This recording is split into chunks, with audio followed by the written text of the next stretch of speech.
Okay, so first, in April, I watched Murdercise from 2023. So this is in kinda sorta homage to 80s slashers and kind of the aerobics craze that was not really well, it was popular, but it didn't really transcend into other genres. There's some silly dance movies from the 80s. There's some oddly endearing and serious dance movies from the 80s. But there's not a lot of aerobics movies that came out. But there were a lot of actual workout tapes and workout related programs that were created at the time, all designed as a kind of a guru system to sell you this new way to get healthy. Everybody was obsessed with health in the 80s, so it does kind of fit in to be shooting this because it's a movie within a movie, but the movie is not a movie in the movie. Got it? It's an actual workout tape for these girls, and it's being produced by a smut peddler who is played by Brian Hurd in what is an amazing performance. I think this is a very unique performance. This is one for the ages because Brian Hurd is moving at like maybe half of the speed of everybody else around him. He's in his 50s and he's playing the smut peddler, and watching him, it seems like, wow, if this was a few years sooner, this absolutely would have been played by Ron Jeremy. But because Ron's in jail now, you get Brian Hurd, which is better because it's better to have a parody of Ron Jeremy than Ron Jeremy. But he is so slow and so soft spoken. It is a thing of beauty. Just watching him go through each scene as chaos moves around him. As everybody else in the movie acts up to 11 at all times, but not Brian Hurd. Brian Hurd is slow and steady and just, well, we'll have to figure out what's next. Just the most sweet, innocent, odd portrayal of a jerk smut peddler with mob ties I have ever seen. I love this performance. He's great.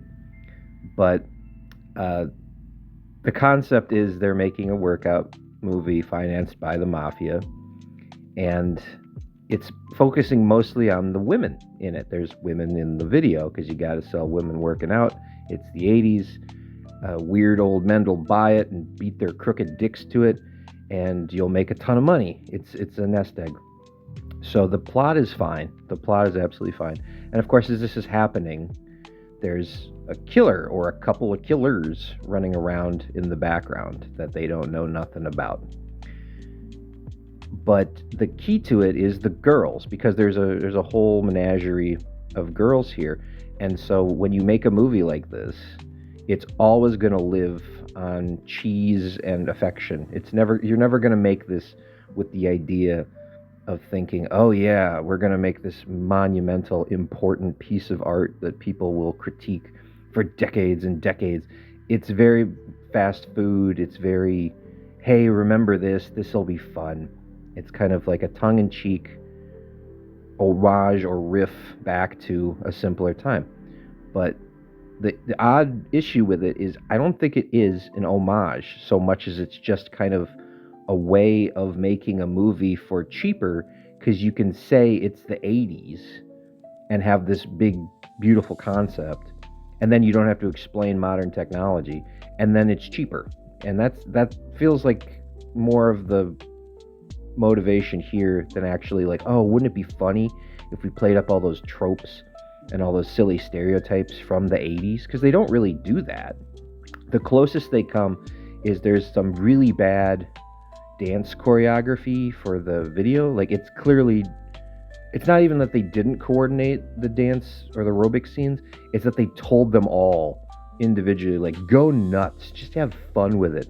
And so they're all spasming around, and that's the joke, is that it's really, really over the top and silly that they are so uncoordinated. But you could have been funnier with that if you just make them slightly uncoordinated. Like, I wanted it to look more badly done than zany. That would have been a better joke. But it's a small nitpick, I guess. But the girls' personalities always need to be individual and stand out. And in this, I think they mostly do. I think there's 3 that do stand out amongst the group. Because the first girl you see in the movie is Jessa Flux. And Jessa Flux is not really the star of it, but she has a big personality and a good presence. I think she has way more presence than she has ability in this. She is a good sport, and she will scream into the camera and in people's faces to look at her stupid tits, you fucking dummy. Because that's an actual quote, and there's about a 3.5-minute scene where it's her and Drew Marvick, who plays a handyman in this, just arguing in a badly lit warehouse-looking room about how she really wants him to look at her tits. Not even do anything beyond it, just look at them. And it's feels very unscripted. It feels very much like they said, hey, go in there and riff about your tits. That's cheap. And so they did, and it gets to the point of funny because it gets to the point of absurdity after minute 3. And it's a highlight. It's certainly a highlight because it stands out as odd and endearing in this strange film. And there's also slight allusions to the 80s in here.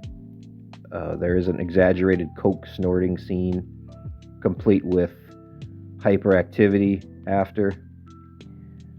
But mostly this could have taken place just anywhere with low income. It's not specific to the 80s.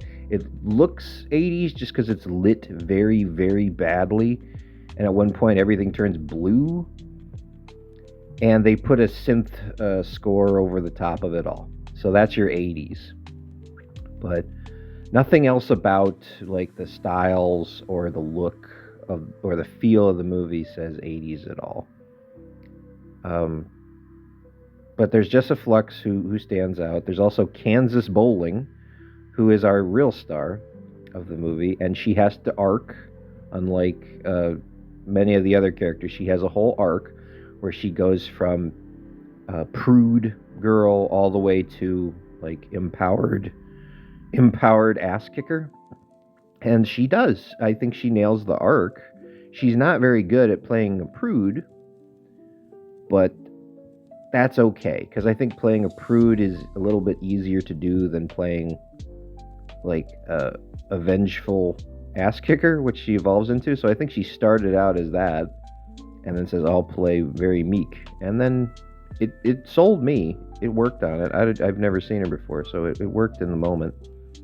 And the other lead is Nina Lene Kent, and she is also like kind of a second banana and also a good influence, bad influence on the main character. And works. I think she works well in a supporting role. She has a more finite, actual, like cartoony character to lean onto. But of the entire cast, I think she's trying the most. So I have to give her a little bit of credit for it. She never breaks through to the other side, but she's doing her best. And it's endearing to see somebody try with a lot of effort. So I think she was very much a helpful part of a group to get to the end of the goal. The main problem with this movie is the director team. It's Paul Ragsdale and Angelica de Alba. It's husband and wife team. And this is not their first film. This is their 6th feature, all told. And usually when there's movies like this with a bunch of girls that just show up and take their clothes off and are slaughtered in silly ways, it's usually like a creepy middle-aged or old dude who's making them. And it always fits because, oh yeah, 80s homage. They were there, they know it, and they're perving on the girls, and it's a job. And also, like, everybody wins, tee hee, kind of like with that ideology. That's been a lot of movies over the years. And this one is not really the case. Paul Ragsdale and Angelica de Alba are not pervy old people. They seem like younger, more contemporary filmmakers who are making their version of that type of film. So better and more wholesome in the aftermath of that. But I think you do lose a little bit of that authenticity because they weren't really around for the aerobics era of horror. And I know it's not a particularly endearing time to reminisce back on, but it was a time and it was a feel. The most notable I can think of is like Linnea Quigley's horror workout, which is just a weird workout with occult druids chasing Linnea Quigley as she works out. So if they're going for anything close to that, it's not at all the same. This is much more modern, sensible, and it has a lot of silly moments to it that make it easy to watch. But the main viewing audience for this should be creeps such as myself who look at this and say, oh, it's going to spoof those 5 aerobics horror movies from the 80s. What fun.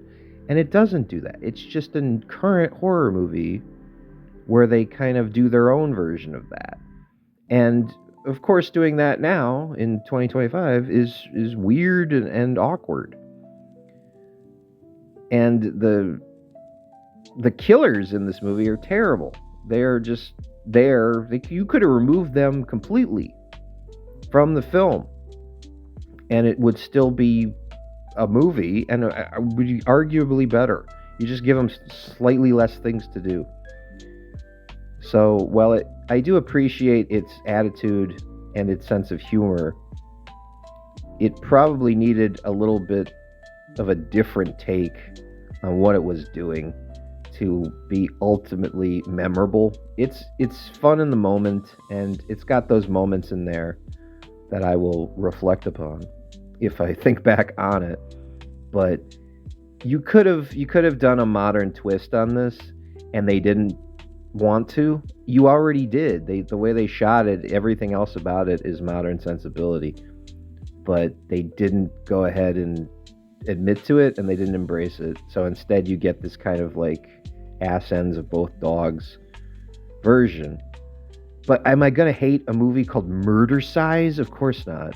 It's just not everything I wanted it to be. So next, I watched Krazy House from 2024. This is a comedy horror from a team directed by Stefan Haars and Flip van der Kool. And it's kind of a cross between Too Many Cooks, the Adult Swim infomercial short from, I think that was 2014, and Mother, Darren Aronofsky's Mother from 2017. And I'm 100% on board for that concept from the jump. From the very beginning, knowing that this is what this film is, it was never a case of like, oh yeah, I'm not going to like that. I immediately like it. It's starting out with a huge advantage because it has the audacity to be something so silly and inventive and crazy. So it was always a matter of watching it and saying, oh, how do they fuck this up? Or to what extent do I love this thing? And they didn't fuck it up. I'm glad. I'm happy to tell you. It fulfills its promise. It doesn't go as hard as maybe I wanted it to, unfortunately. It's still great. It still lives up to its namesake. It still 100% commits to this idea. There is no cop-out. This is a sitcom, a 90s sitcom, full of horror and drug abuse and cuckolding and weird shit. You get all kinds of crazy antics in the Krazy House. And it reminded me, in terms of like its humor, a lot like of Smoking Causes Coughing from a few years ago by Quentin Dupieux, or Sick of Myself from Christopher Borgel from a few years ago, which is very dark and twisted satire, but it's much more broad here. It's much more like sing-songy. There's wacky sound effects. There's a lot of 90s tropes in the beginning that all play into what happens in the movie.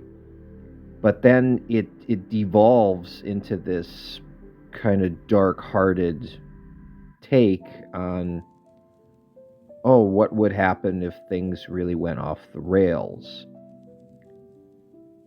And while I of course I admire that and I wanted to watch that, I would have liked to see it maybe a little more grounded in doing that.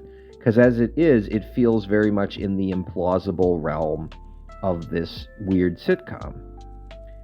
So you get fourth wall breaks, you get pratfalls that look like murder scenes, you get highly exaggerated sex scenes and births and crucifixions and fire, shootouts.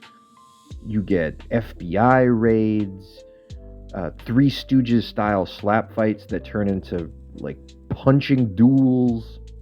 It's very silly, but it never steps into the realm of feeling like, oh wait, this is silly, but it also feels dangerous. And we don't get that. I was waiting for that other shoe to drop on this because it's set up really perfectly to happen. And it just doesn't do it. I think they were much more interested in the funny and satirical aspect of it. And that they nail that part. But I wanted it to bite a little harder. Because you have an affable cast. You got Nick Frost as your lead, as Bernie Christian. And he's wearing a different cable knit Jesus sweater in every scene. And you have Alicia Silverstone as his wife in there.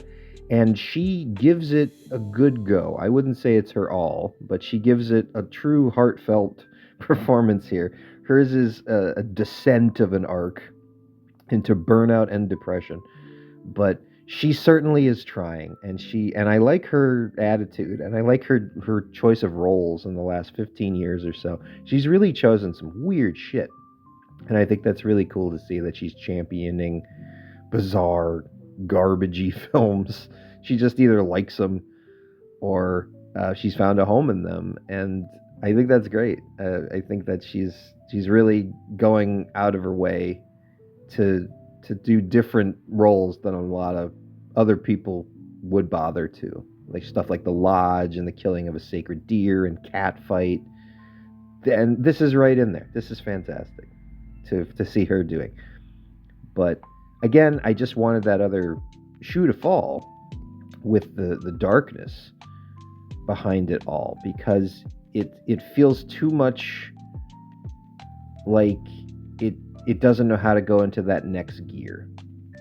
Whereas a film maybe that's a good comparison is Final Flesh, which feels more authentic as a spoof and satire and darker, because there's that kind of like unknowing element to that, and then that weird sincerity that comes with making that movie.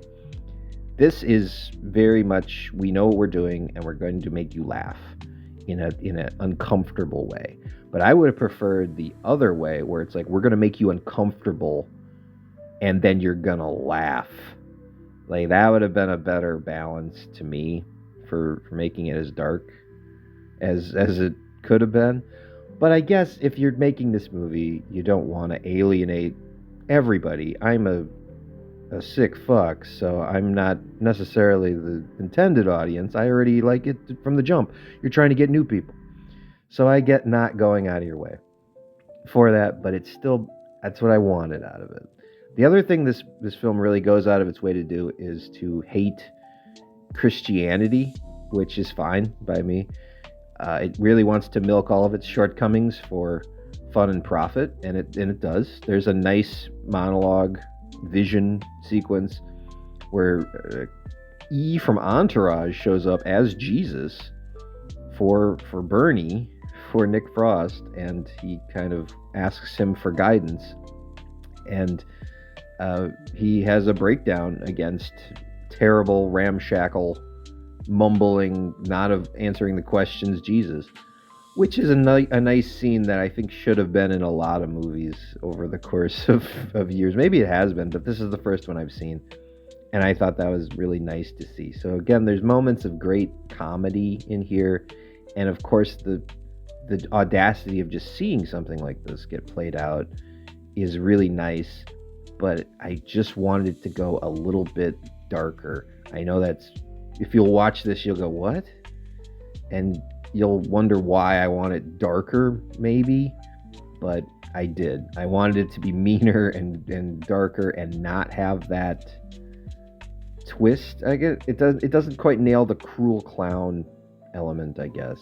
It's very funny and more like lighthearted, but I wanted it meaner.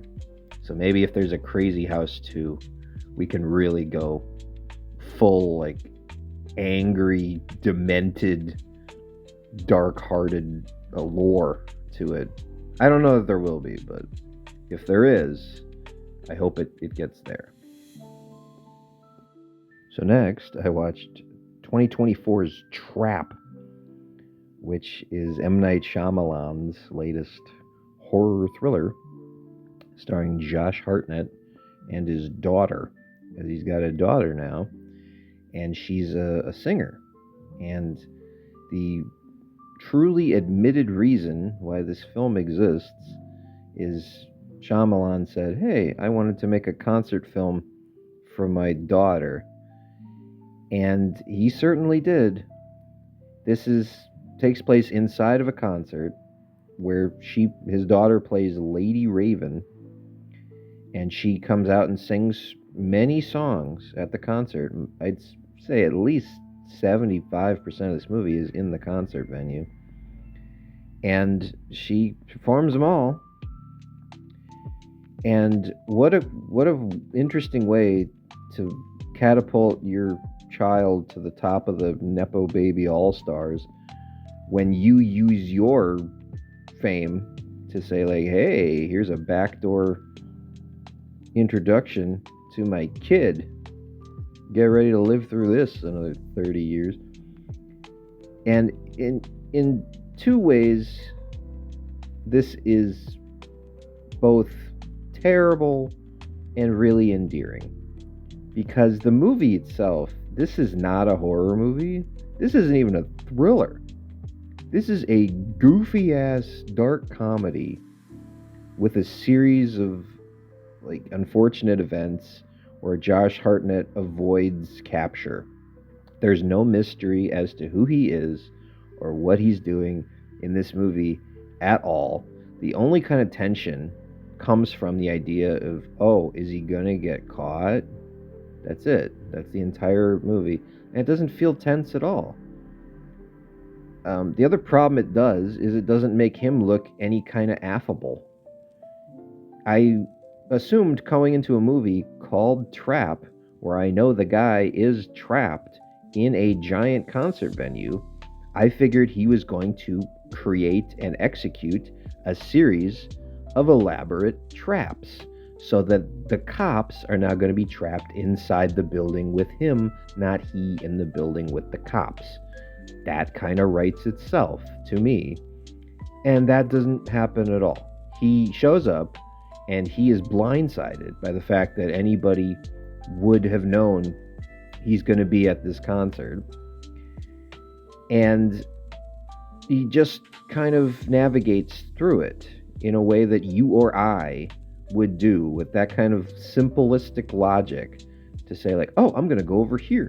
Oh, wow, this guy has a card sticking out of his back pocket. Maybe I can take that.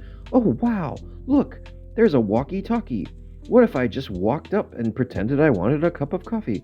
Like really bland, generic ideology as to what to do to get out of a sticky situation. Just over and over. He doesn't seem like overly capable. He seems like a guy on the run, and he seems like a guy with his back against the wall. Odd choice for your lead, because you're not supposed to root for the killer. I get it, but at the same time, he's supposed to look intimidating and tough, and he doesn't. He doesn't really, even when he's maneuvering through these different scenarios. He just seems like a guy who is trying to get out of it. He's Mr. Magooing his way all the way through the concert so the kid doesn't find out. And what a nice noble thing for a dad to do, to want to not unveil his murder identity and ruin the kid's nice concert experience. So that's the sweet part. That's the endearing part, is that the bumbling goofball dad is a nice allegory to bumbling goofball dad M. Night Shyamalan. Because here we are, 30 years into his career, and what's he doing now? He's doing B-grade thriller knockoff horror, so his kid doesn't have a ruined experience as a pop star. He's like, you know what? You can just put these songs on Spotify tomorrow and nobody will care. Or you can put them on Spotify and I'll make a thriller where you're not only performing all of them, but you're also going to show up, solve the crime, and be the hero of the film. Because yes, she does that too. She shows up, she delivers several scenes of really strange dialogue, and is effectively the hero of the film. Outsmarts the great and powerful trap killer, the butcher. Outsmarts him at his own game. And I think that parallel that I just talked about, where seems very weak and not menacing, that was a reaction to, hey, this kid fucking sucks as an actress. We can't have her convey anything, but she still needs to be the powerful presence in this film. So dial it all the way down to one Josh Hartnett, and then she'll look better. So I think that's a victim of, oh, well, we're going to work with what we have here. And they did. Is the result... Not now, if you don't know any of this, and you just watch the film, this is fucking stupid. This is a ridiculous, terrible, unscary, uninteresting, slightly amusing, bad movie. But when you know all these things, then it's like, oh, okay, I get what he's a nice dad, I guess. And that's something. It's not nothing to see that, and now it takes on a whole new light to it. So I had about a day's worth to think about this one before I said anything, because I really, watching this, I was watching it just on the surface level, and I was like, this is fucking awful. But I kind of let it set in a little bit, and now I get the ideology and the scope of it. And I'll tell you, there are a couple of legitimate laugh out loud moments in this movie, and I do think it's meant to be. I'm not 100% sure. It's not broad comedy, but I think it's meant to be that goofy, awkward, oddball M. Night Shyamalan signature, where when you listen to his dialogue, it feels like he's never spoken to another human being in his entire life, and he directs all of his actors to do that the same way. So everything feels kind of out of place in like a Twilight Zone episode. That's what he brings, and that's what's here, but also now insert awkward dad comedy. And that's the moment. If you want a movie that's going to mirror the attitude of the times, this is trap, man. This is gonna come back in a few years, and people will be like, "What the fuck was 2024 all about in terms of like the humor and the attitude people had?" This really is a nice encapsulation. Seems strange that it is. Didn't expect that out of it, but I feel it, and I feel like uh, it won me over doing nothing else. It just really had to ruminate in my bones for a day. So do give this a try. But unlike a lot of other movies, this one really benefits from some manner of knowing about it. So if you know these things now and now you go watch it, I think you're better off. So next, on the 8th, I watched Primal Rage from 1988. It's an Italian horror film, part of the Italian horror epidemic of the 80s and the 90s. I say Italian not in the sense that it was made in Italy. It's just made in Florida by a couple of Italian dudes. It's written by Umberto Lenzi, who is a legend in his own right in the genre, but it's not directed by him. It's directed by Vittorio Rambaldi, son of special effects master Carlo Rambaldi, who was most famously known for creating the puppet in E.T. So this is the son's first foray into directing. And I can't help but feel a little cheated out by it, because I did recognize what this was. I saw the poster, I read the tagline before watching it, and it blatantly tells you it's a killer monkey movie. It's called Primal Rage. There's a monkey on the poster. It tells you a baboon is going to be ripping faces and oohing all the way through, and you get maybe 5 minutes of this baboon before he is splattered onto a cop car's windshield. And it's just the case where, like, the monkey bites a guy, and then that guy bites somebody, and then that guy bites somebody, and yada-da-da-da.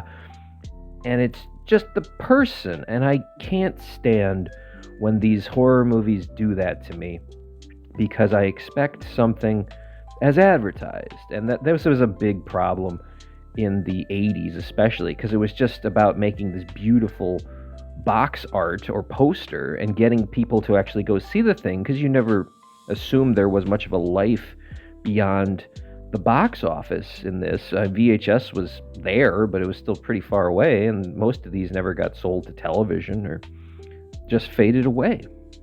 So it was all about getting the attention of your audience immediately, and the poster is beautiful for this. If you get a chance, go look at it. It looks really stunning, and it looks like you're going to see this killer baboon. And he is great for his momentary time in there. Our baboon puppet friend only gets a scene or two. But if he would have been the star of this movie, it would have increased my enjoyment exponentially here. But instead, it's a very bland cavalcade of people, and they're just at a regular college, and it goes through the motions where inevitably somebody has to pass this virus onto somebody else, because it's a rage virus. It's being conducted by Professor Ponytail at the Florida Institute of Alzheimer's, and it creates hyper-aggression, apparently, in primates. And so now it bites a guy taking photos of it, trying to expose it for a journalism story he has coming. And then he spreads it to a lady, and then the lady spreads it to another couple of guys, and yeah, you see where this goes. But for what it is, I don't think it's bad. I just feel a little cheated for what I was expecting out of it. It's very 80s. It's very much a product of its time. It has like a sitcom style introduction. It has the same up-tempo pop song used multiple times. There's an odd baseball themed gang rape that goes on in this. It's sillier than you think, because luckily the woman fights him off. That's pretty fun.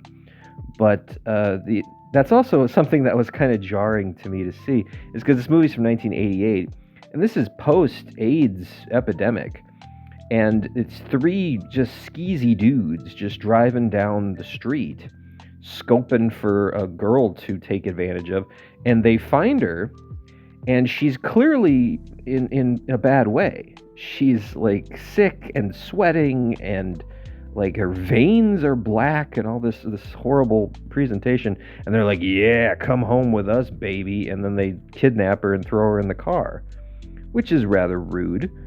But wouldn't, for their own benefit, why would they want that? I don't understand. Just the idea that maybe she wouldn't be strong enough to fight back. Well, what the fuck are you doing to yourself, you stupid fuck? Like, I understand the plight of the rapist isn't exactly an educated one, but Jesus Christ, this is fucking stupid ass morons right here. But good, they get what's coming to them, and they pass on the rage. So that's a little bit of a like up and down. Like, it's funny as a gang rape gets, I suppose, and justified in their punishment, but at the same time it's odd and weird in the middle of all this sing-songy wackiness. I do like the lady that plays the victim there, though, Sarah Buxton. Sarah Buxton does a fine job in her role. Everybody else is kind of nondescript. The leads are kind of nondescript. Patrick Lowe is the main guy, and he's nothing. He's just kind of there. The fight scenes aren't really impactful. There's nothing really satisfying about it. The effects are maybe the best of any of it. The people really do look sick. They do look like their sepsis is destroying them. But other than that, this really is pretty forgettable, and I'm very surprised to say that, because I thought it was going to be a nice Killer Monkey movie to put on the shelf, because we don't have a lot of other good Killer Monkey movies, but this one just cops out at the very beginning, and that's a shame, because if you really want to go back and remake something, here's a great chance. Go ahead and make this, and make it the fucking monkey the whole time. I'll be a lot happier at the result. So then after that, I watched Y2K, and that's a pretty new movie. It just released end of the year, last year, so it's technically a 2024 release. It is the directorial debut of Kyle Mooney, who is very funny and has a very unique comedic style and voice all to himself. That's why I really like him. SNL alum, and a few years back co-wrote and starred in Brigsby Bear, which is a very underrated, nice, dark comedy that really has a nice message about friendship and coming together. That's a very good, understated film that I thought, wow, he's going to take that experience, he's going to build on that. And now here's this big, beautiful concept of somebody's finally doing a Y2K horror film. And that's just something that rates itself. I think in today's world, if there was an event like that was that massive, that ended up being a big dud, then somebody would capitalize on that almost immediately. It wouldn't be maybe the best filmmaker in the world, but you'd see Troma pump out a Y2K movie within 6 weeks. Something really ramshackle. Or Full Moon Studios would pump one out. Something just to get it out there and capitalize on this. And nobody did. Nobody has. It's 25 fucking years. And nobody's bothered to touch this because it was nothing. So what do you do with it? So in the hands of Kyle Mooney, my first thoughts is, oh, he's going to do something really avant-garde. He's going to do something that's from the point of view of the survivors of Y2K, and it's going to be this shitty ramshackle slideshow presentation, or it's going to be a shit found footage thing where they cobble together the ruins of humanity and they have to go back and put it together. Because that's what Kyle does best, is he absolutely nails that niche of showing what true incompetence really looks like. If somebody completely unqualified for something was going to film something, that's Kyle Mooney. And the reality is Kyle Mooney knows exactly what he's doing. He's not incompetent. He knows what he's doing just fine. And this film looks it, which is the total opposite of what I thought it would be. Because I thought it was going to be something purposely lo-fi and downgraded and a parody of the idea of itself, the parody of the disaster movie set perfectly in that little timeline. And no, it's just a regular shitty kind of actiony comedy. It's like Superbad, but Superbad turns into The Matrix at some point in there, and I don't really understand the tonal shift. I get the idea of wanting to tell this story, but turning it from like kind of a stoner comedy into this like B-grade Maximum Overdrive, and then abandoning that, just doing it for a little bit, and then abandoning it, and then going over to like some kind of Matrix Overlord scenario where the robots like send out commitment videos to each other to tell them how to gather up more people and turn them into machines. It's too silly to work on any level, not even as a parody, because it's just so fucking stupid. It is the epitome of like lazy stoner drug babble, and it's filmed instead of just like not leaving the room in a cloud of smoke. It's put on fucking digital video and sold, and that's a low bar to clear, and they just didn't even try, I feel like. And I feel kind of really like betrayed by it, because I was very excited about this whole concept. I was very excited in the hands of Kyle Mooney specifically, because here's a guy who knows what he's doing with that. And I thought, this is perfect. He lived it. He has that pitch perfect tone. This will be hysterical, or it'll be like oddly dark and weird. And it's neither. It doesn't even try. The jokes fall really flat. The scenarios are really weak, and the over amped up stereotypes and tropes are about as broad as the side of a fucking barn. There's nothing biting about this. There's nothing unique about this. And ultimately, it really feels like somebody who is like 16 right now wrote this fucking thing, instead of a guy who lived it. It feels like some modern interpretation on what 1999 must have been like. But he fucking did it. So is it some kind of weird 5D chess where he's trying to make it like, oh, this will appeal to the modern audiences, and I lived it, but I know this is a big hyperbole, but I'm still going to write it, and it's going to be so weird and funny. And it's just, what the fuck? It doesn't make any sense. It doesn't appeal to like my nostalgia in any capacity, because this isn't how it was. And the nostalgia that is there is quite literally trucked on in a huge heaping helpings, because there are people that will just point at it and go, I remember that, and clap loudly at it. And who for the fuck cares? Like, if you're just showing something that people remember, that is the laziest fucking form of anything that you could ever possibly do. It's not even yours. It's just pointing to some other thing that exists and saying, look at that, remember that? You don't even have a fucking take on it. That's stupid and a waste of time. And that's how I felt here. I want there to be a bitter, satirical, Y2K, violent movie where technology runs amok and destroys civilization. Everybody should want that. That's a story that writes its fucking self. And this ain't it. It's almost trying to it, but it doesn't even try. It just wants to be some kind of like weird fucking campfire tale in the vein of it. And I guess if you're fucked up, if you're drunk or high, then maybe you'll have a great time with it, but I was neither. So I was watching this, desperately trying to identify with this. I'm the target audience for this. I live this goddamn timeline. And it feels so insincere and so meaningless. Why? Why does it have to be this way? Why did it turn out this way? I don't know. But, I mean, if you're interested in it at all, you should watch it, because it will satisfy the itch. Because if you're like me, that fucking itch is going to stay, and you're going to want this goddamn thing to be good. And you'll finally see it and go, oh shit, that was no good at all. But it'll at least quell the demons inside of you that want this to exist. And the best thing about it is either that A, it's that weird kind of 5D parody, secretly, that we talked about earlier, or B, it existing like this will inspire somebody else to make the proper one that's good and funny and weird and dark.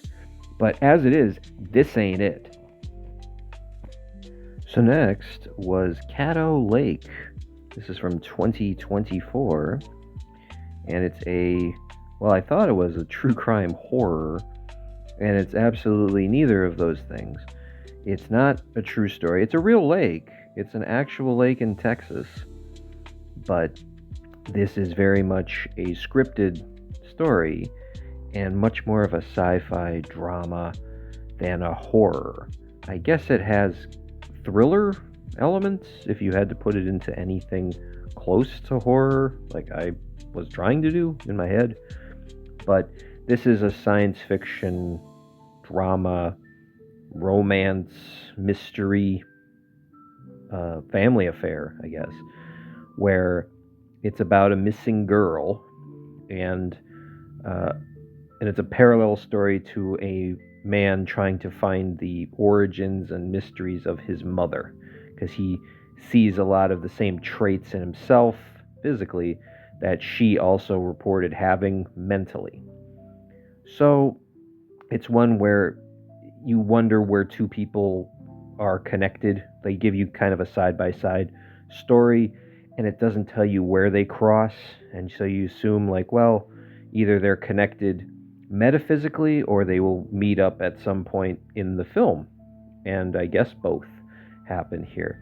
So it's not a movie that really lends itself easily to a nice tight explanation to say, oh, here's 2 sentences and that sums it up, because you probably could do that.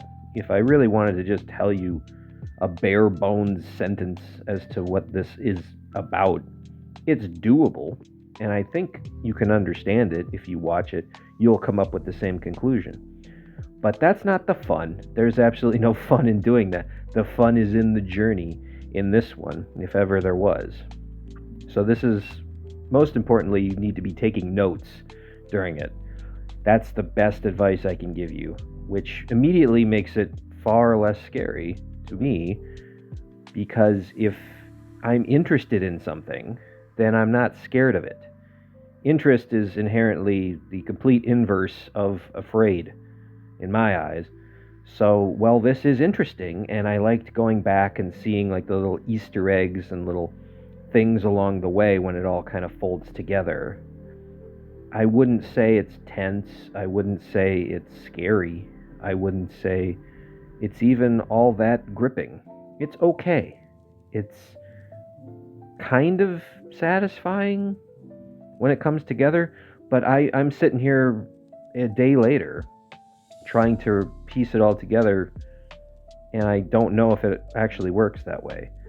You would not be surprised now to learn that it was executive produced by M. Night Shyamalan and more of his Shyamalamigans, but although it does mirror his style of kind of like twisty-turny and otherworldly and very much like out of this world ideology, it still feels grounded enough to care about it, even if you don't really connect the dots, and even if it doesn't all add up. It's still some pretty decent performances, and it still looks pretty nice. It looks like they actually shot it in a lake. At Lake Caddo, perhaps. It said Louisiana in the credits, so I don't know if it's actually Lake Caddo, but I couldn't tell the difference if it was.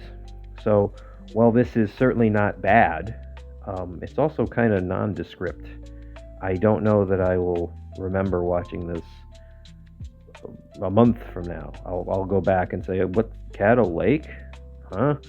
And then I'll figure it out.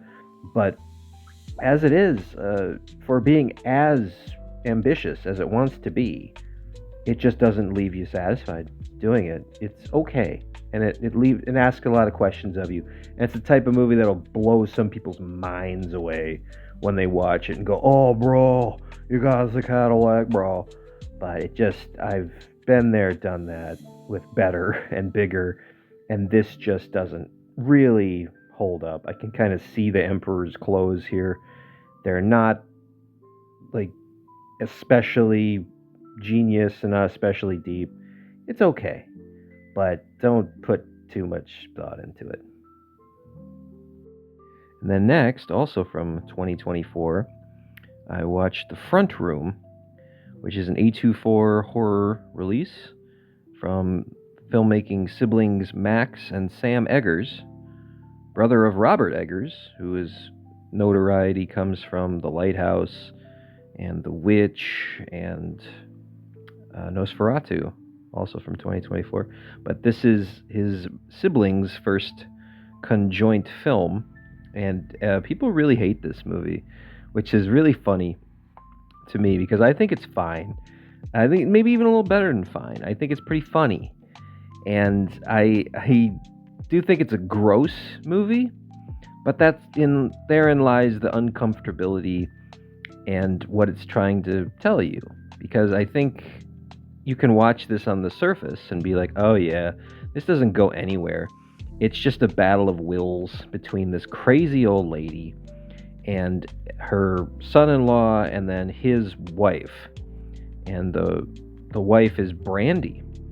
And they're kind of at odds. It's her, and then Catherine Hunter plays Solange, who is a crazy old lady in this and just makes life a living hell for Brandy throughout the course of the whole thing. And it is kind of just a matter of wills, where she's just a pain in the ass and rude and hateful and racist and cruel all the time. And it's all about how much Brandy can take and how much she's willing to endure for her own principles and for the benefit of her family.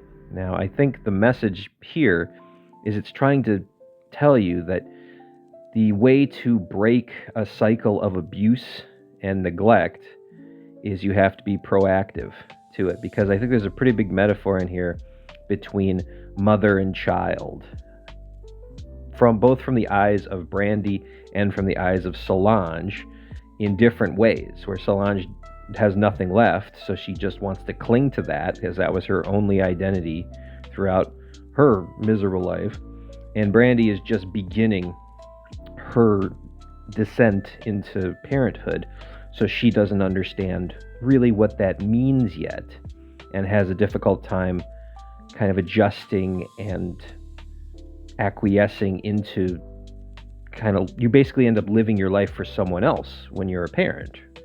So, and she's not quite there at that point because it begins with her still very pregnant, and it's everything that comes after that. So it's a world of compromise once you birth a child into the world, and I think she's coming to grips with that. And it's the opposite for Solange, where she has compromised her whole life, and now she wants to be the baby being taken care of. And it's a lot of spite and a lot of cruelty and a lot of poop and a lot of puke and a lot of weird shit that goes on in this. But I do think it is trying to tell you that. It's just trying to mirror the ideas that, like, hey, here's what parenthood's all about. Here's what it means. You need to find your core values in it. And if there is some element of abuse and torment and error along the way, you need to fix that. And you need to do whatever it takes in order to move forward. That's the core belief here. So I think it has a decent enough message to it. I think it is muddied by all the piss and shit and all the goofball shenanigans that Catherine Hunter brings to this character. But I liked it. I liked it for that reason, because that metaphor needs to be shouted and it needs to be practiced even amongst the worst of us. That's how you know a core value matters. If it matters with the lowest common denominator, then it matters to everybody going all the way up.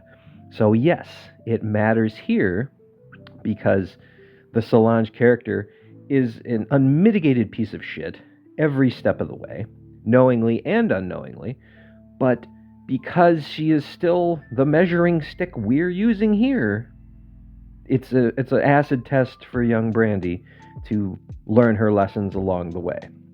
Cool idea. I think it teaches its message pretty well, and I think it's fucking funny too. I think Catherine Hunter is very funny in this film, and in a weird way, it reminded me of a Leprechaun movie or that Rumpelstiltskin movie from the 90s, where it's just so over the top, like a mincing, gleeful asshole just pulling strings and manipulating people around them, and just kind of like cruel clown, mean, spiteful behavior.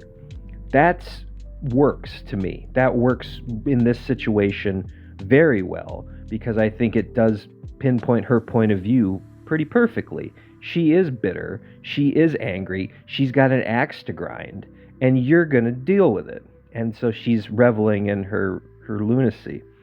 And Brandy plays it straight. Brandy plays it really moral and really calm, and learns her lessons along the way.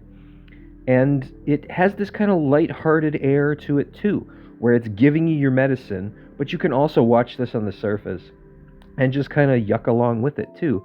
You can get it later. If you want to grow into the message, that's fine. You can just laugh at the fucking audaciousness that this thing has. And I really like it. I really like its attitude. I really like its style. I really like its presentation. Half the world, or more than half the world, fucking despises this for whatever reason. I don't, and I think if you don't know anything about it, or you're on the fence about it, absolutely give it a chance, because if you value that ideology at all, what I just talked about, you'd like to see it in practice. Or if you just want a silly, lighthearted horror movie, that's also this. So watch it any way you want, but I do think it's worth your time. And then I watched 2024's Problemista. This is a comedy. It was released by A24. It is the directorial debut from Julio Torres. And this is somebody I did not know about before watching this. But he does have several series and a comedy special that are on HBO Max. But it is one hell of an introduction to me, because I fucking love this movie. It is a simple story. It's based on the idea of a man who is the son of an artist, and he wants to come to America and design bizarre toys that are funny. And he does, but then everything that comes with that. So every bit of trial and tribulation, from the minuscule to the infuriating, all the way from like day-to-day stuff to the rather complicated and ridiculous United States immigration process, which is also crumbling as we speak. But this outlines it in a way that shows it is achievable, and it is also handled in maybe the best way you can, which is with good nature and aplomb. And I don't see things handled that way anywhere. It's odd to see that handled in real life anymore. You don't see people rationally dissecting things, or taking a breath, or thinking consequentially and moving forward. You see people get bitter and angry and get caught up in little battles and circles along the way, and then they end up really frustrated.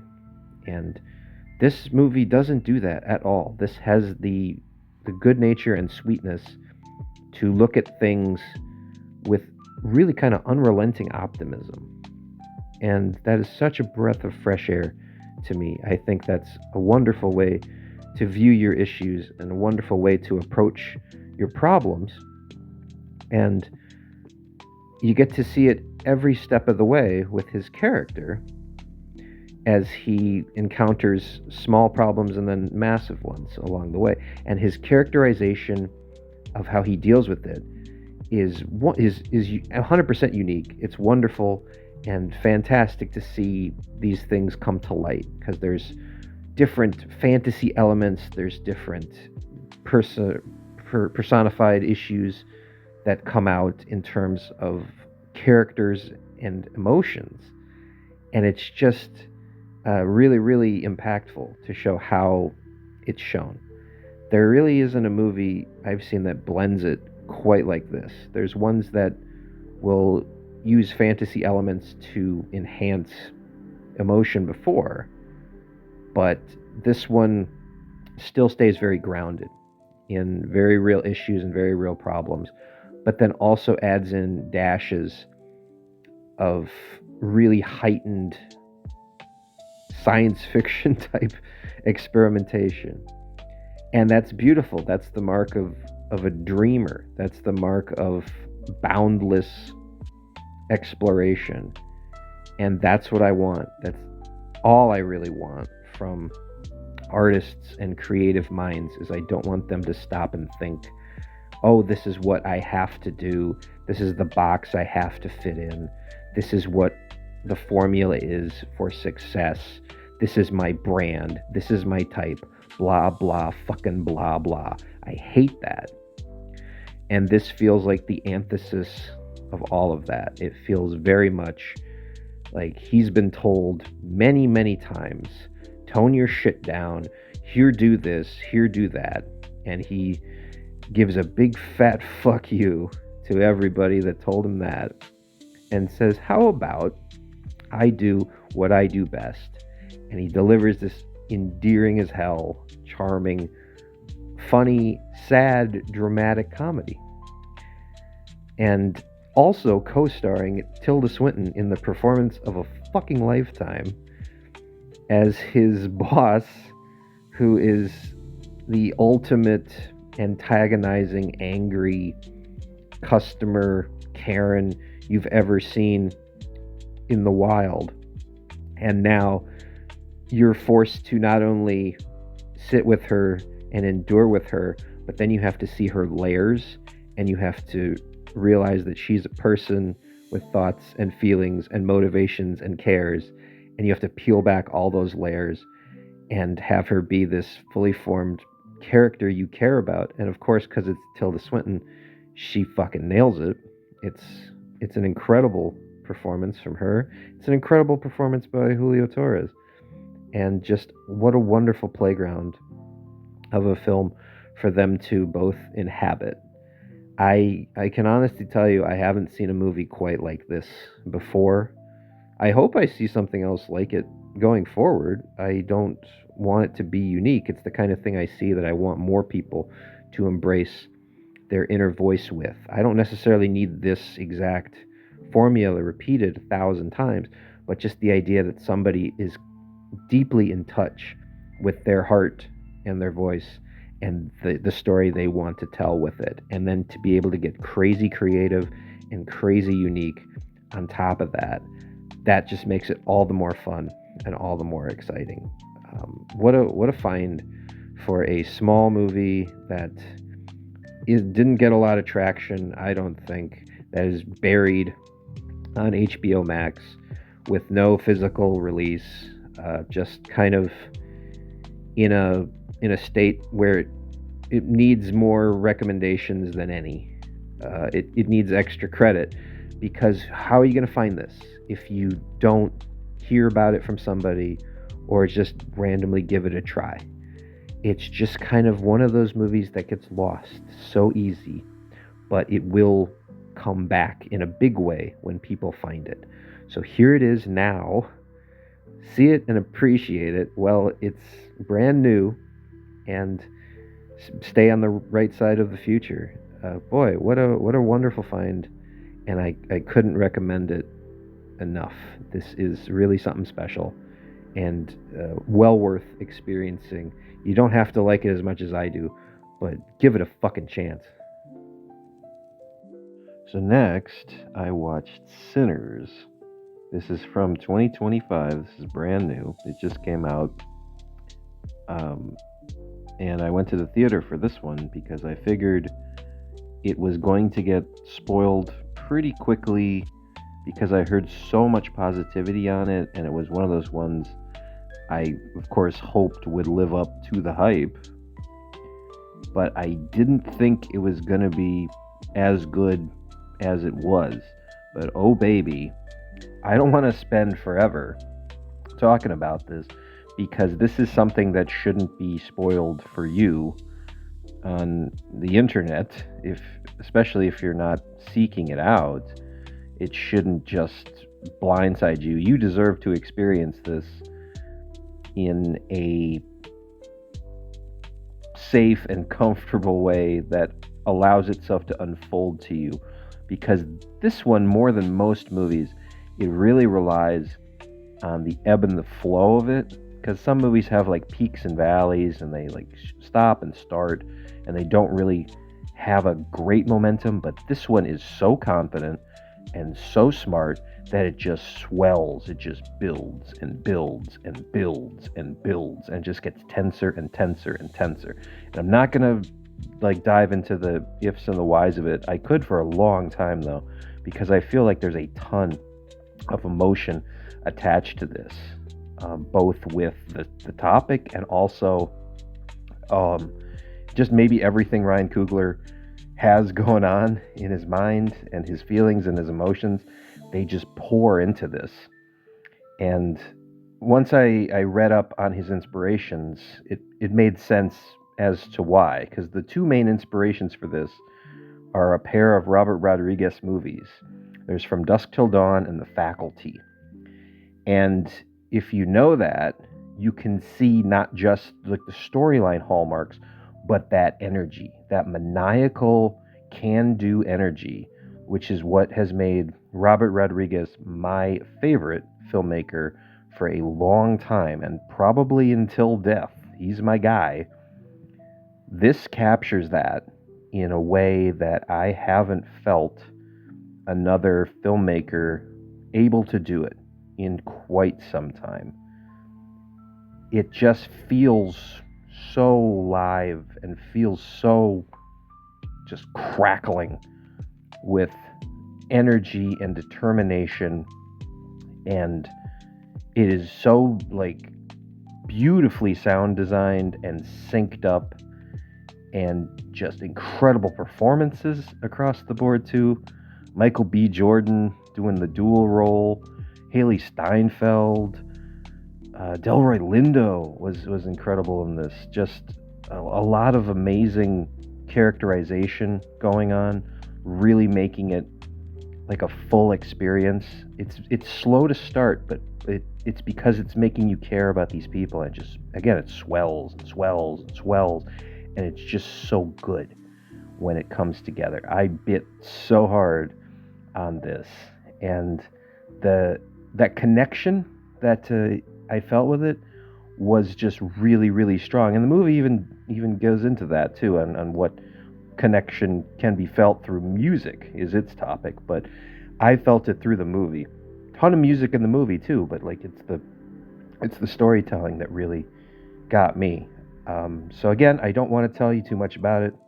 I don't want to waste too much of your time, because this should be experienced in your own way. But good God, run, don't walk to the theater for this one. And don't wait for TNT.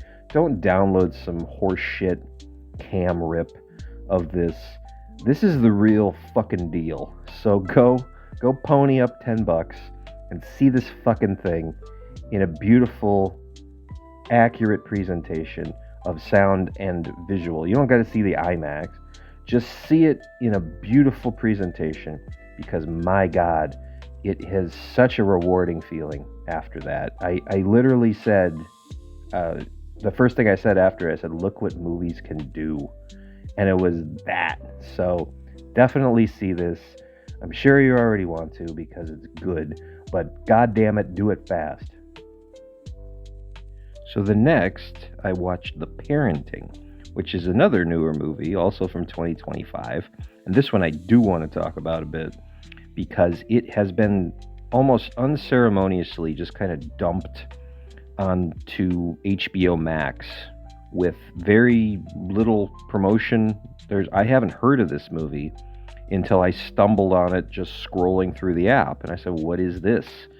Because I try to know about movies as they come out, and I've never heard of this. And it's a horror comedy just released earlier this year, but it sat on a shelf for a couple of years. It's a script from Kent Sublett, and he is one of the co-head writers of Saturday Night Live, has been there for a long time now, since around 2007, I think, and this is his screenplay debut. It's directed by Craig Johnson, who famously had done the Skeleton Twins before, was the big role or big film of his that I've seen before, and he did a fine job with the Skeleton Twins. Skeleton Twins as a movie isn't a fantastic movie, but the performances in it are pretty outstanding, because Kristen Wiig and Bill Hader give really, really great performances in there. And the storyline is kind of like a backseat to the characterization. But this one feels much more like it's a storyline, but the characterization drives it here. And this, well, the Skeleton Twins is much more of a drama. This is a straight up like goofball comedy, which I really did like. This isn't a laugh out loud movie in several places, because it's R-rated. It has this kind of dark twinge to it. It of course has like a horror sci-fi element, because the main juxtaposition of it is it's just meant to be like a weekend getaway between a couple of families meeting in the midst of two guys who are going to propose. And instead they get like a haunted B&B, and it's run by Parker Posey too, which is very nice to see. She plays a fun, like, weird caretaker character in there. And they go, and there's of course a supernatural element at play in the midst of it. And there's also like the awkward boner comedy, like, uh-oh, what's gonna go on here? Everything's going wrong. Oh no. Back and forth.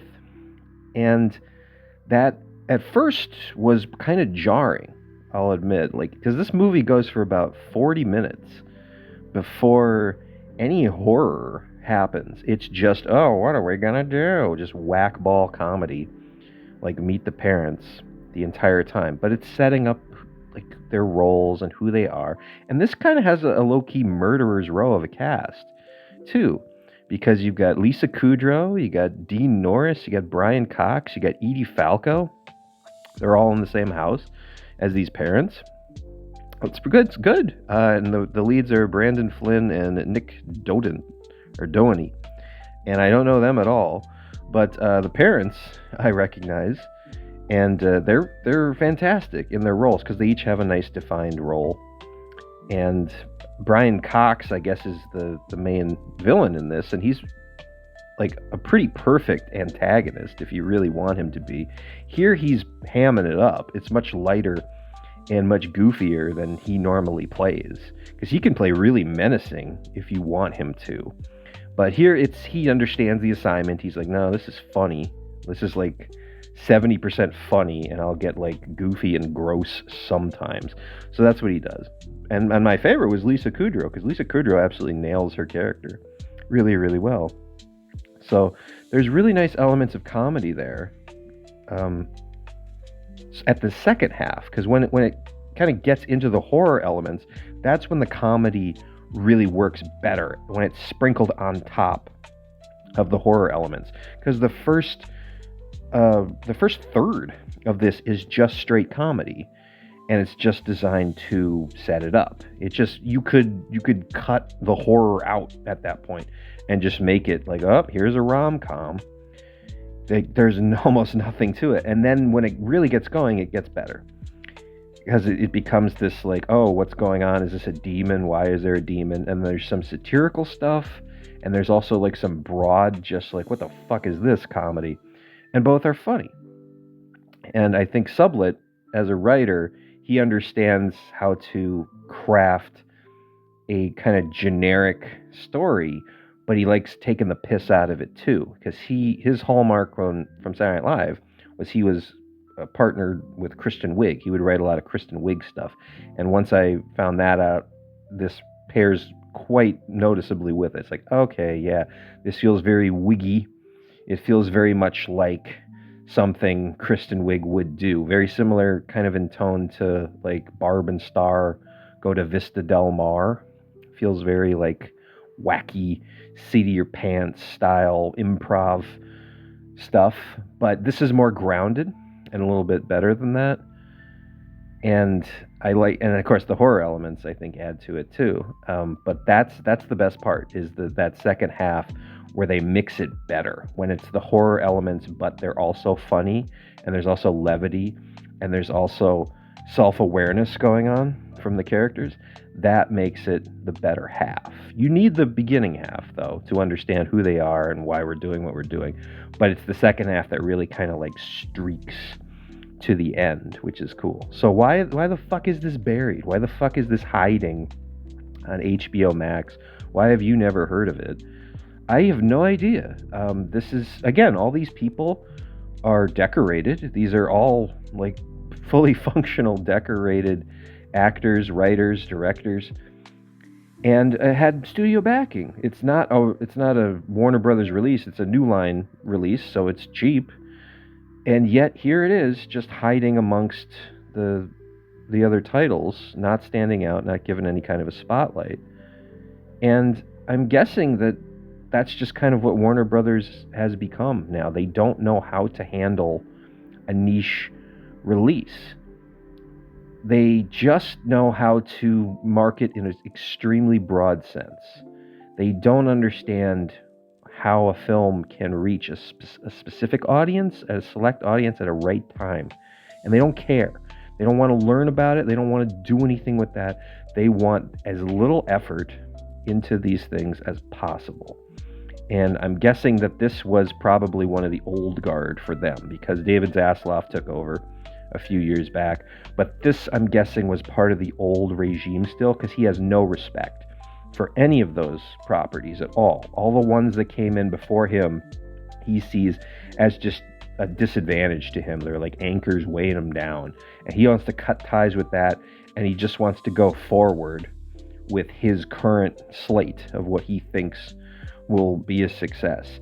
And I'm talking a lot of shit now, when ironically the last fucking thing I just saw was Sinners, and that's a Warner Brothers movie, and that's a genre movie, and that was, I think, about as great a success as you possibly could have done with it. I don't think they understood that there either, though, because that was originally supposed to come out in February of 2025, and then they actually showed it to people, and people were like, what the fuck is this? And they'd say, oh, what, people like it, okay, let's make it a little better now. But they financed this thing, and they really had no clue how to market it or what to do with it, and they had to wait for reactions to guide their hand.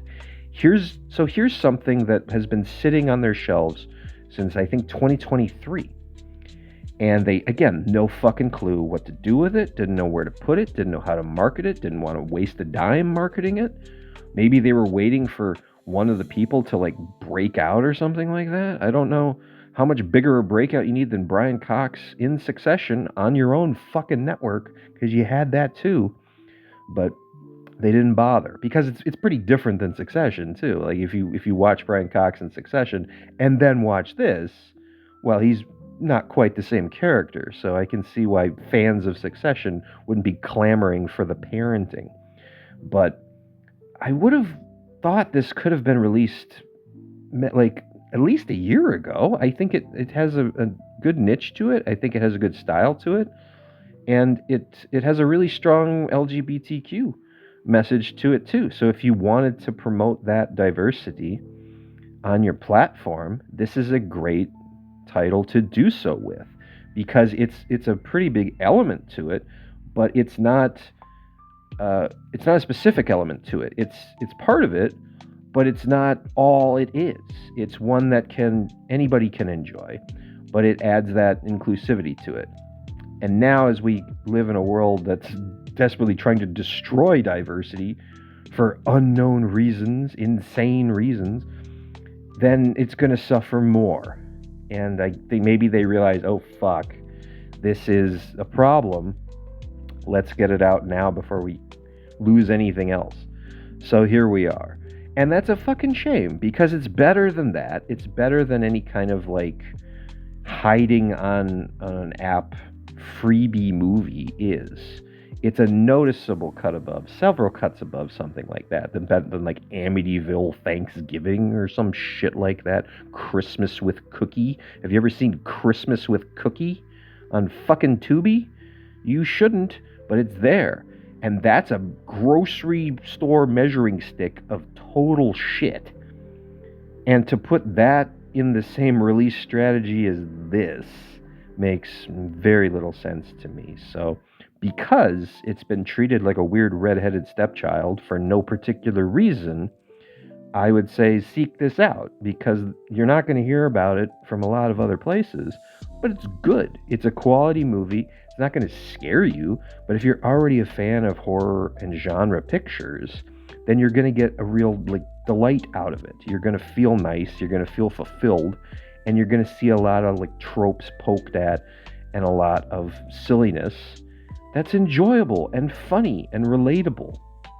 And you can laugh along with it. It's not demeaning, it's not cruel, it's not stupid either. It knows what it's doing. And it's funny. So if you like horror comedy in that vein, this is a great one. So then next, I watched a comedy special.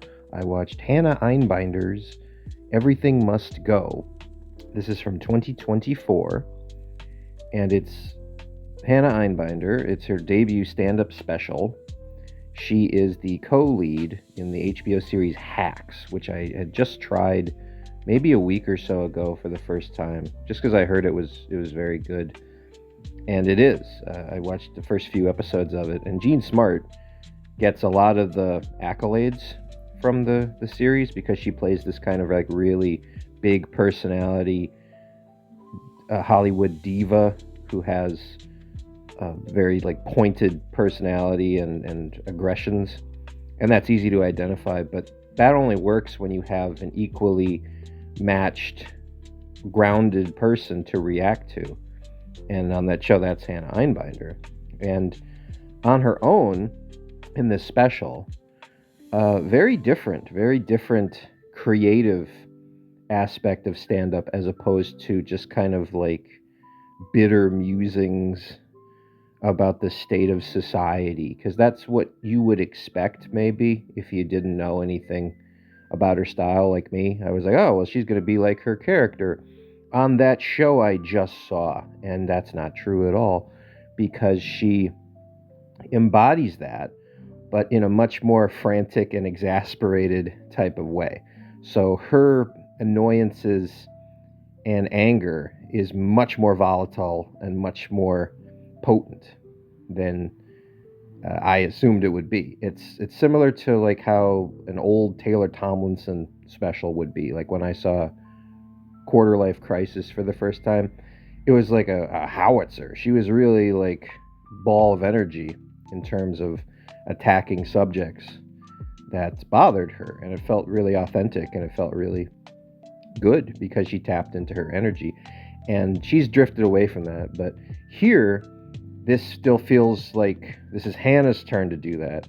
So she touches on subjects and jokes and premises that are very broad and very large and not often talked about, like trees and nature and the sun and the moon and global warming and anxiety. I know everybody talks about anxiety, but she talks from a very learned point of view and perspective, so she paints a picture better than somebody with a casual setup and delivery.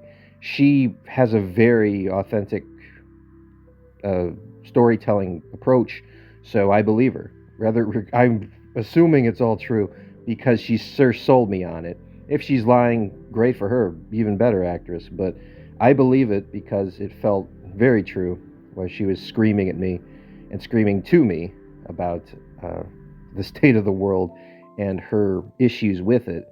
And she is a voice for the voiceless too. If she's one of those people that can form those great ideas and thoughts and observations that you have in your head, but don't put into as nice of a package as she can. I originally just wanted to see it because of my devotion to all things Saturday Night Live and their alumni.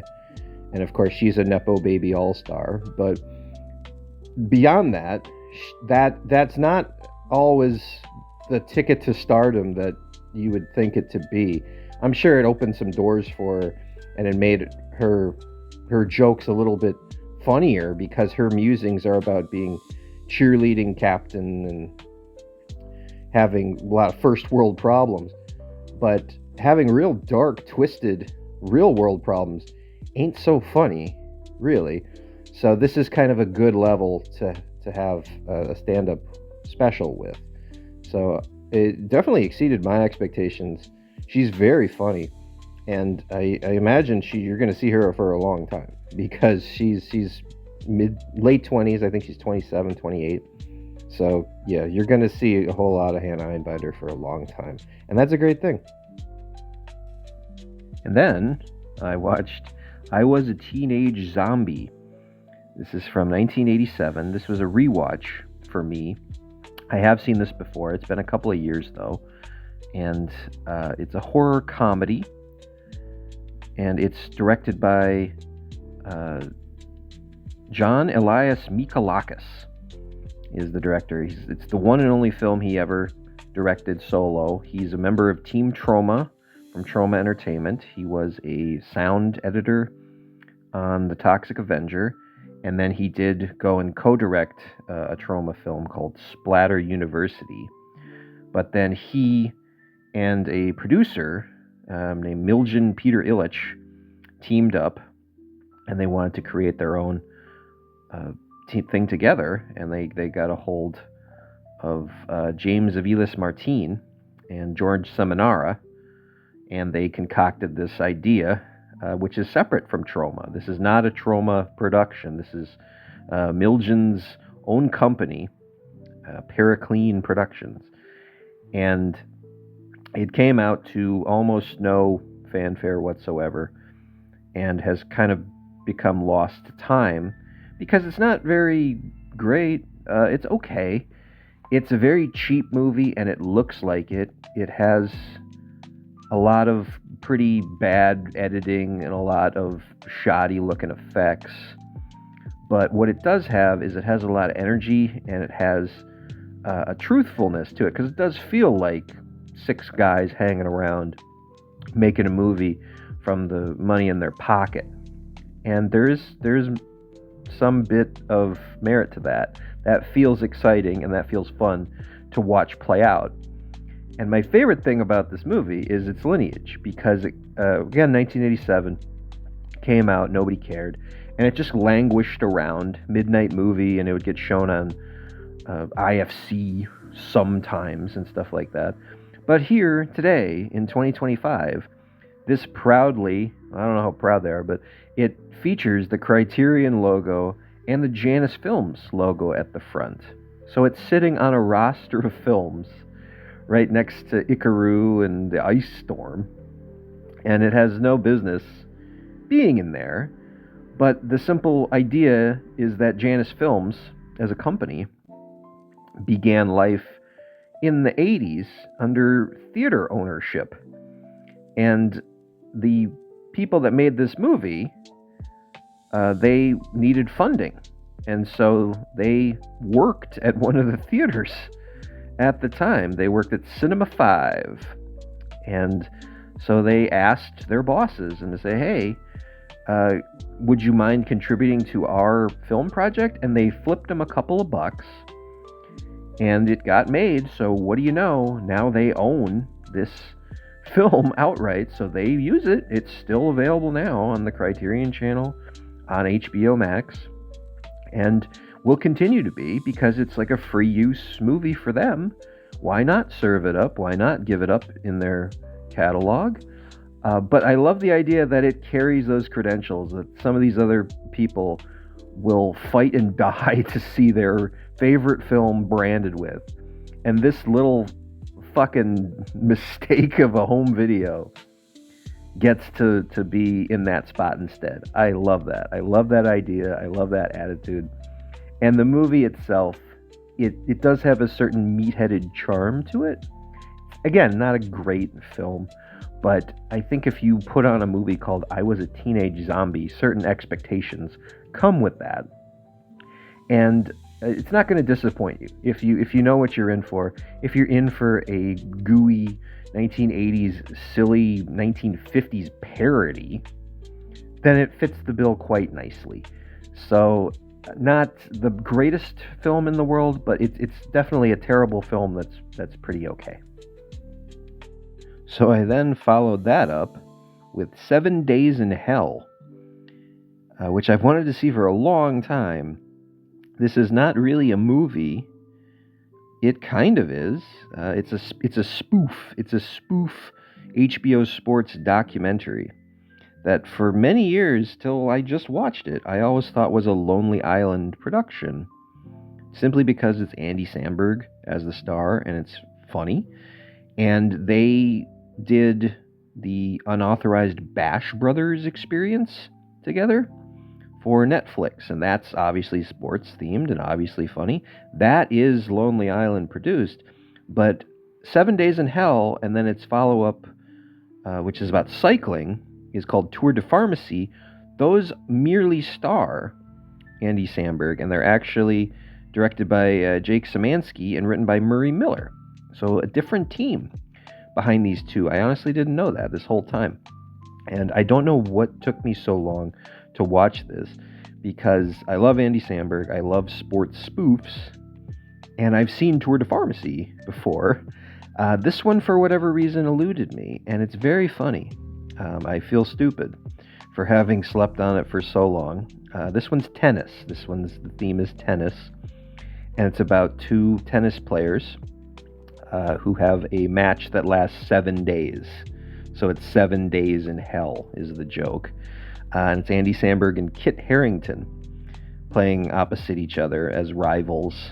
And Samberg is fantastic in this, just really reveling in playing this ridiculous cartoon of a character. And every single idea you would want to throw into this is in there, where he's bald, but he has this ridiculous mullet wig that he wears. He's a adopted Williams brother, where he was an orphan and then got adopted by the famous Williams tennis family, Richard Williams. And then, of course, he turns into a diva and develops weird underwear without bottoms to them and tries to sell that, and gets into drugs and corruption and crime and kills a guy with a tennis ball. Everything you would want in this is here and more. It's 60 minutes long, but what a fun 60 minutes.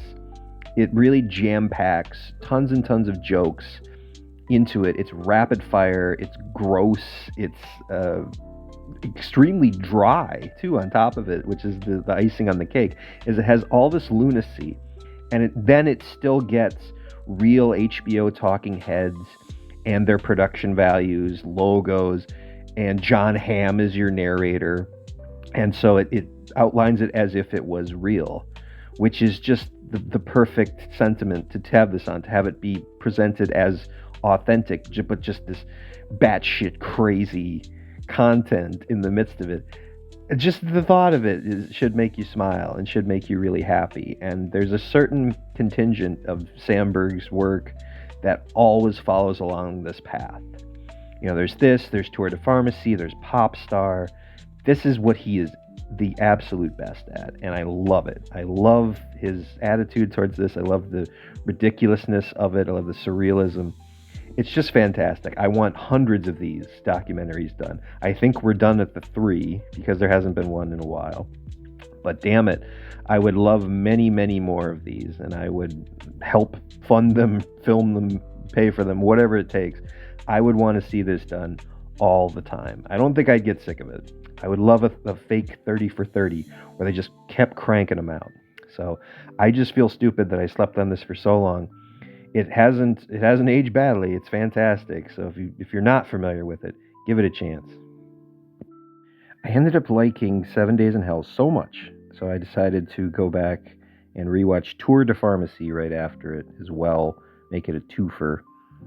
And this is one I have seen before, but it's been a minute. I saw it when it premiered in 2017, so it's been 8 years since I've seen this, and I felt the way I do about 7 Days in Hell now.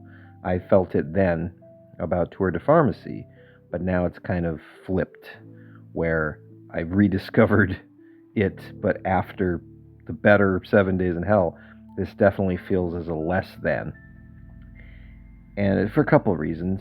It's not as rife of a topic as tennis is. Tennis is very easily parodied with a lot of tropes and idioms that everybody kind of understands and recognizes about the ridiculousness of the sport. Whereas cycling is about as basic a sport as you get. It's just guy on bicycle.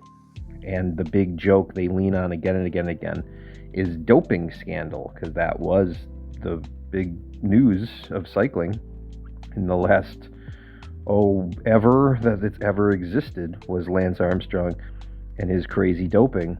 And that's the huge punchline in this that they revolve the whole thing around, is that they actually got Lance Armstrong to participate in it, lean into it, and show up in a comedy that heavily makes fun of doping cyclists. Now, when you have somebody like that in this scenario, and you have John Cena in the cast, the obvious joke you make is you have somebody start out as Lance Armstrong, and then they CGI his face onto John Cena's body. That's a joke sitting on a fucking tee, just waiting for you to come get it. And they don't do that. Instead, the joke is very much that Lance Armstrong is supposed to be reporting under anonymity, but you know who it is. That's the only joke they give him, and they beat it into the ground again and again and again. And I understand that when you're in his position, there's some things you can do and some things you can't do legally, and so this is the best we got. Is it better than nothing? Sure. But if you're gonna have Lance Armstrong in your doping cyclist comedy, I feel like you should do something funny with it. And instead, they did something it's like a visual gag out of a Zucker Brothers movie. It's okay. But I think there was a better joke to be made with him specifically, and he is the crux of all of it. Andy Samberg isn't really used that much in this. He is shown in flashbacks, but present day him is Jeff Goldblum, which is a funny idea and a very funny introduction, but it just has less and less returns every time he comes back to talk more. And there's little things along the way that are funny. The John Cena arguments are funny, because this is one of the early John Cena performances when he was first really breaking away from WWE. So there's a certain novelty to seeing him screaming and swearing and bench pressing naked dudes. And now you're just kind of accustomed to it. But this was the start. So it's still pretty funny to it. Orlando Bloom plays a nice goofy character for his sake. Dolph Lundgren pops up again. I didn't realize he's the bridge between these two. He shows up as the modern day John Cena character. And there's other people, like Will Forte comes back in a nice funny scene. Maya Rudolph shows up as a talking head. Danny Glover shows up. And Nathan Fielder is my MVP for this, because Nathan Fielder shows up and is the head of the doping agency. So there's definitely fun to be had here, and it's still funny. But when I watch it parallel to 7 Days in Hell, that one just really hits that nerve of fake sports documentary so much better than this. This feels like, oh, how do we make it funny? How do we make it silly? What do we do? And it relies more on like old-timey premises and jokes and stuff that is kind of boring, as opposed to the manic lunacy a 5-year-old would come up with, as 7 Days in Hell is. So it's a nice pairing, but it's never going to be better than 7 Days in Hell. So if you want to maximize it, just watch it by itself. Or if you're just riding the high of watching 7 Days in Hell like I was, throw it on. It's good, but you'll want more. And then if you do it that way, you can follow it with 7 Days in Hell, and you can fulfill the prophecy. But still, it's good. It's just not quite as good as 7 Days in Hell. So finally, on the 29th, I watched Your Monster, which is from 2024. This is a horror comedy. It is from director Carolyn Lindy. And it is not at all what I thought it was going into it, which is a good thing. Because I saw the poster and I saw the trailer, and I thought, oh, this is going to be kind of a modern riff on Beauty and the Beast. That's the take, is it's going to be a classic story, but it's going to have a confrontational lead taking on and not taking so much shit from this beast, and this beast is going to rise to the occasion, and he's going to be angrier, meaner, swear at her, punch things.